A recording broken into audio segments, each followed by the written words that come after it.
don't know, when I don't know how to explain this. I feel so bad to admit this.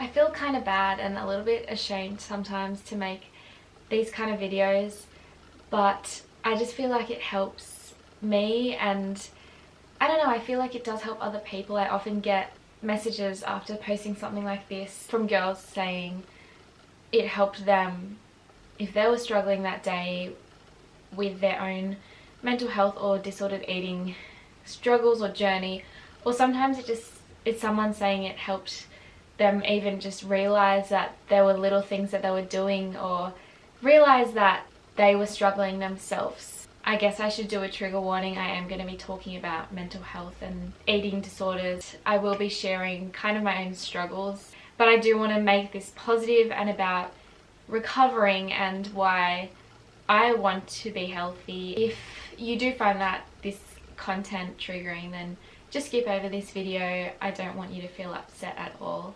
Last night I woke up at 4 AM just completely out of this weird as hell dream. I was fast asleep having the weirdest night of dreams last night. It was just whack AF, and I won't go into it that much, but one bit of it was like I was at my primary school or high school graduation. I cannot tell you which one it was, because you know when you're like in a dream and there's like, basically I was at my high school graduation, but then I was at my primary school graduation because I was like graduating with my primary school friends, and then it was also my high school friends, and it was just so wild and weird. You know when you're in a dream and there's people from different parts of your life that have never met each other, and you're just like, you know where you are in the dream but you have no idea where you are if you like had to ask yourself, where am I? It was like that. Anyway, so at the graduation there were literally like 4 of us there, because I don't know, and I just got really sad because I was like, I want to celebrate, like I don't want to have 4 people there, why does no one care? And also, I don't know, it was really weird. We had to keep going in cars with our families and like doing these really scary like huge 100-meter in the air jumps, and I thought I was gonna die every single time. It was really weird. Anyway, and then later one of my friends was like, why, the graduation's actually in the library. And like I went and everyone was like leaving and it had like finished, and then I woke up really sad. That was like the most normal bit of the dream, can I just say. There was so much more like really weird stuff in it. But anyway, I woke up at 4 AM and I was just like so sad that I missed my graduation, even though like it wasn't real, it was in my dream. And I was just feeling a little bit sad, and then I just randomly was like, but the thing I'm most sad about, like my head was like, but the thing I'm really most sad about is that wow, was not expecting to get actually emotional because I talk about this all the time. I woke up and I was like, I am actually quite sad, but the thing I'm most sad about is that how do I put this into a sentence? Because how do I summarize it? The thing I'm really sad about in my life is that the thing that makes me the most happy is running fast and like improving at running and training hard and running a PB, and I haven't been able to run fast or improve at all for years, since I left school and since I struggled with an eating disorder. And it's completely logical. I know, like I'm a smart person, and I also have a rational and an irrational side to my head, and I had this whole monologue in my head at 4 AM when I woke up. And in my head I was like, I need to voice this, so that's why I'm making this video. I need to say it out loud for myself and maybe for somebody else. But yeah, I had this whole monologue in my head and I was like, I need to get up and I need to voice this. And then I was like, no, I'll do it tomorrow because I'm so tired right now. As I was saying before, I do sometimes feel ashamed to talk about this because a few reasons. One, I feel ashamed to admit that I see myself and feel like this about myself. But 2, I also feel bad that I'm still, you know, I feel like people might expect me like to have a period and be healthy and like be healed by now, because I've shown my journey, I've shown myself improving, and I feel bad to be like going backwards. Not really going backwards, because I know I'm so much better than I was in the past, but I feel bad to be not better and to be showing, you know, trying to be positive online, but myself going through struggles every now and then. But at the same time, I'm not like mad at myself. It's just that's how mental health works. Like it's not always gonna be going forward. I always say like healing is not linear, you know. Just because you're improving doesn't mean it's gonna be like this, you know. It's not linear. You go forward a few steps and then you might go back, and it's up and down and up and down. But I do believe it is always on a path to getting better. But yeah, I feel bad to, I guess, admit that I do struggle a lot still. Not a lot, like I go through phases where I'm doing so well, and then I will have setbacks, and I guess that's just life, and I'm just going to be open about it and honest about it. And if I am honest, I don't know if, you know, I feel like when someone goes through something like anorexia or any mental health thing, it's something that you might always just have to be really proactive about. Like even when you are recovered, you know, you're physically recovered and you're mentally, you know, you're so much healthier and in a better place with listening to your body and food and exercising, you still might always just have to be proactive and a little bit cautious in that area for your life. And that doesn't mean it has to be a bad thing. It just might mean, you know, in the future when you're recovered, you still might have to just make sure you're really aware of some things could potentially trigger you, and just, yeah, it doesn't have to be like a horrible thing that is clouding you forever. It just means you might need to be more proactive. And for me, while I'm still like not 100%, like I still haven't got a period back, and that's something that I'm just like, I need to just be really serious about now, because I was literally just in this week in one of my subjects, we're literally doing Red S, relative energy deficiency in sport, and I've talked a lot about the female athlete triad. Red S is the updated female athlete triad, because it doesn't just apply to females. Both men and females can have relative energy deficiency in sports, which basically just means the energy you have available to your body is not enough. The energy you intake is not enough, and the energy you output is a lot. So when those two factors come together, it's even worse. Like the energy deficit you have is so much worse, and there's so many impacts it has on the body, and not just your health but your performance. And that's been a big thing for me. I don't know, I just got so sad last night because I literally just thought to myself, now we're at that point in the video where there's like 1,000 things in my head at once and I don't know how to express. Before I had lost weight and experience any issues with mental health in terms of like disordered eating and the Red S, the thing that made me the most happy was running a PB. It was the best feeling. Like I put so much hard work and effort into like my sport. I do all the things, like all the little 1% of things. Like I never miss training, and I push myself at training.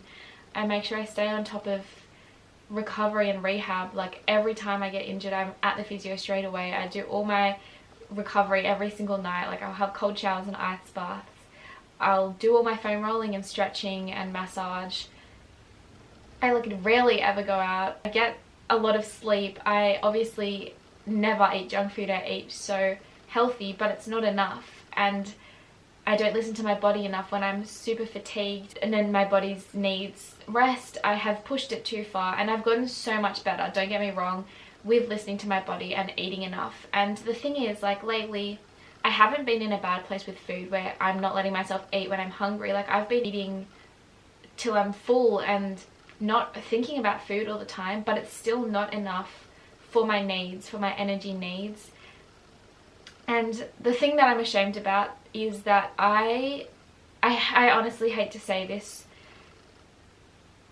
but I don't even want to say this, because I feel so bad that a girl could be watching this and it might be triggering, so please just click off this video if you get triggered. But I just need to say this because I know I don't need to justify myself to anybody what I do, but I don't know, I just feel more comfortable when I share stuff with people around me, because I am an open person, and that's why I talk about this type of thing and share my journey. But the thing I'm ashamed about is that I feel the most comfortable and I like how my body looks being really lean, and I hate that. Like I hate that I feel like that I feel uncomfortable when I put on weight, even though I know like I'm still a thin person. And before I lost a period, when I was completely healthy, I was still like a thin person.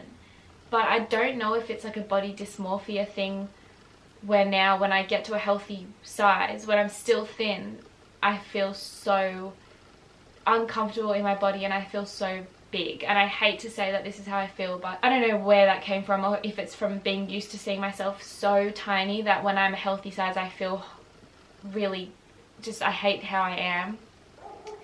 And that's a big thing that's really made it hard for me to be healthy.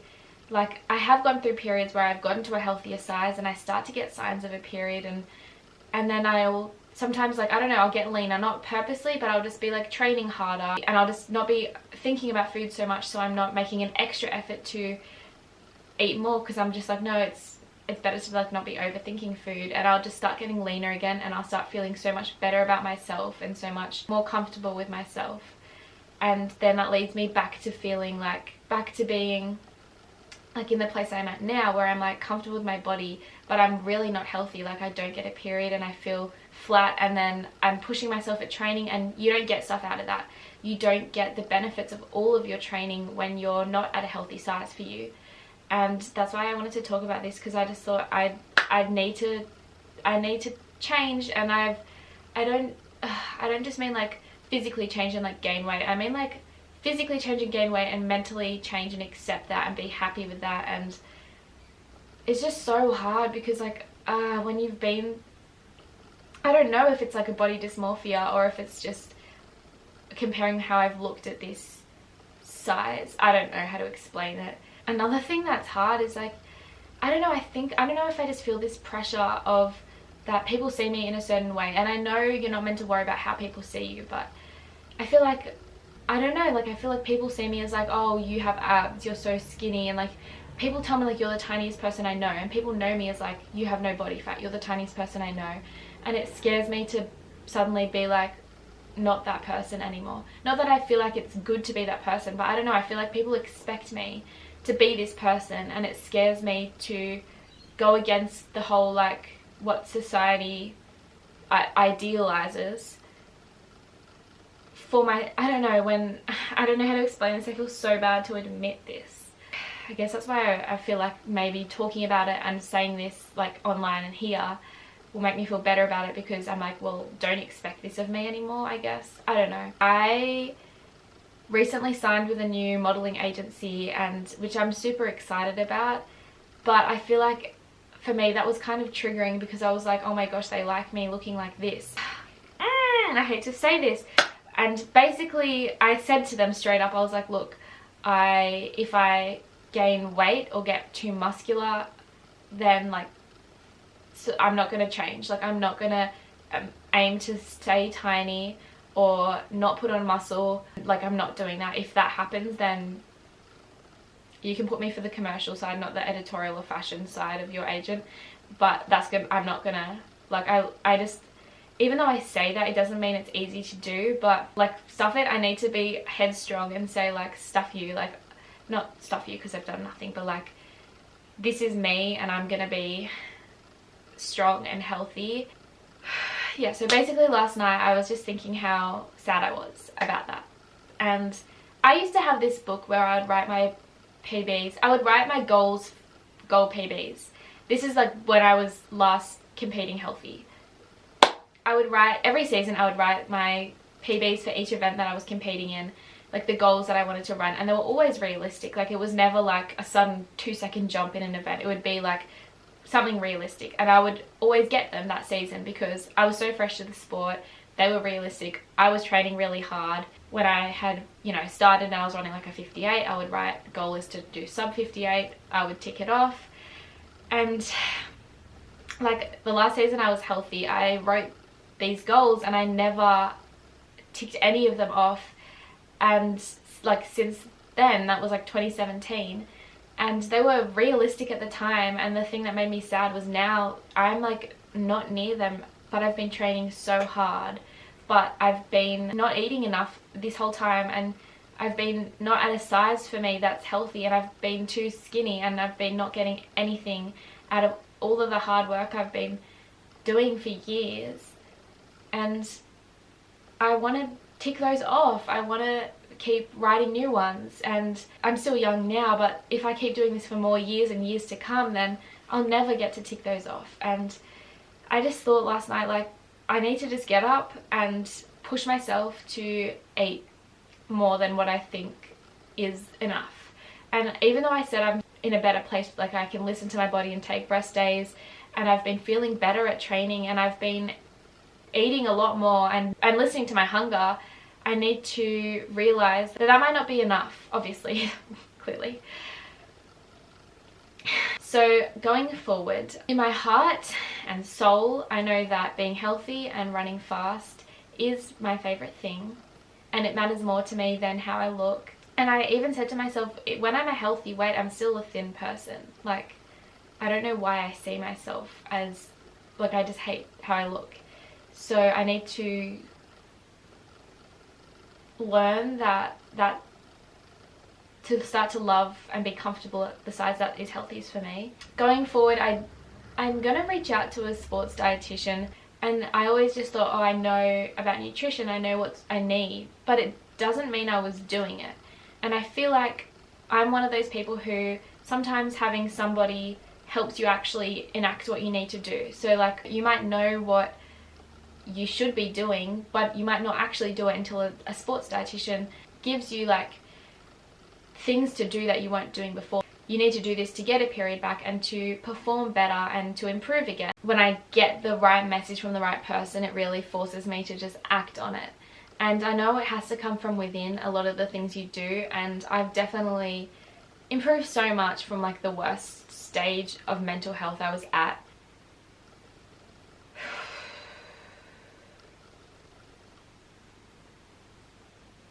So I guess in summary,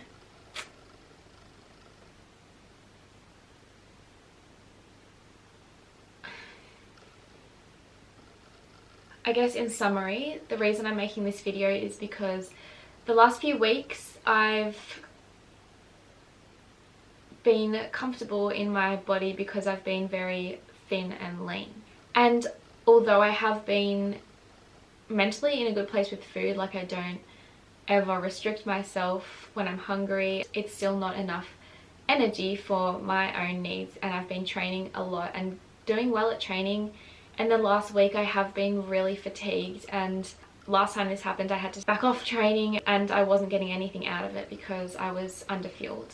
It's been 3 years without a period now, and the risk of osteoporosis, the risk of infertility, and the risk of never running fast again is there, and I'm not willing to risk that anymore. The biggest thing for me is that I'm sick of training my ass off and loving and caring so much about my sport and doing so badly in it and having such disimprovements when I was really improving when I first started my sport up until I lost weight. And I'm just so over not being a good athlete anymore, and I just want to run a freaking PB again. I literally know the only thing stopping me from doing that is my size.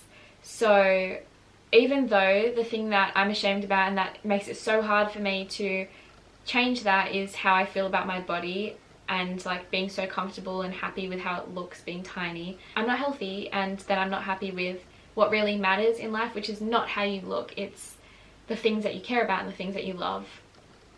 For me, like, being healthy is important, and being strong and being fit and being fast is important. And yeah, so basically I just felt like I wanted to make this video because that was the monologue going over in my head. And even though it's so hard, I do know in my heart that I would rather gain weight and not be in a body that I'm super comfortable with, but learn to be comfortable with it and learn to love it and run fast, than to just be stuck in this place. And the thing is, I've said this in other videos before, like, we all die and get buried underground one day. It's all temporary, your body. And at the end of the day, I know that when I'm 85 years old, and like obviously I'm not going to be too concerned about my body when I'm 85 years old. When I'm 85 years old, I would rather look back and have all those memories of those events that I was proud of and those times that I trained hard and achieved, then to look back and know that I didn't run fast again and that I just was this skinny, like, lean chick, because that literally obviously doesn't matter. Like, I just summed it up why it doesn't matter. I do want to seek out a good sports dietitian who can help me, you know, do the right things for my body so that I'm fueling myself properly with training, and so that I'm making sure I'm not in an energy deficit, and that I am doing the right things for my body to have good bone health and a menstrual cycle and improve from all my training, get the benefits from it. So I am very incredibly sorry to admit how I feel about myself, and I really don't want this to trigger anyone, but I did want to voice this and share it, and I hope that it might help someone going through the same thing to realize that they too care about their health and happiness rather than how they look. So it's something that they want to work on as well. And I truly am sorry to admit that I'm not better. I am better, like, than I was before, but I'm not, like, the epitome of a healthy person, and that I still don't have a period yet. But it's been way too long. I've had on my list for ages to do a video of, like, guys, I'm so excited I got my period back. And that video will come one day, and I don't want it to be a long, long way away. So thank you guys for your support. Thank you guys so much for watching. I'm sorry that this was not the happiest thing ever, but I have to be real with you guys. I feel like this is a platform where I'm sharing my life, and I want to be honest, and I know some of you guys are invested in this journey, and so I'm really thankful and appreciative of that, and I want to, you know, be honest and open here. So yeah, that's basically what I had to say. Thank you so much for watching. It would really mean a lot if you could like this video and subscribe to my channel, and I hope to see you in the next video, and I promise it will be more positive. I really don't like to post stuff that's not positive, but yeah, just keeping it real. But thank you for your support.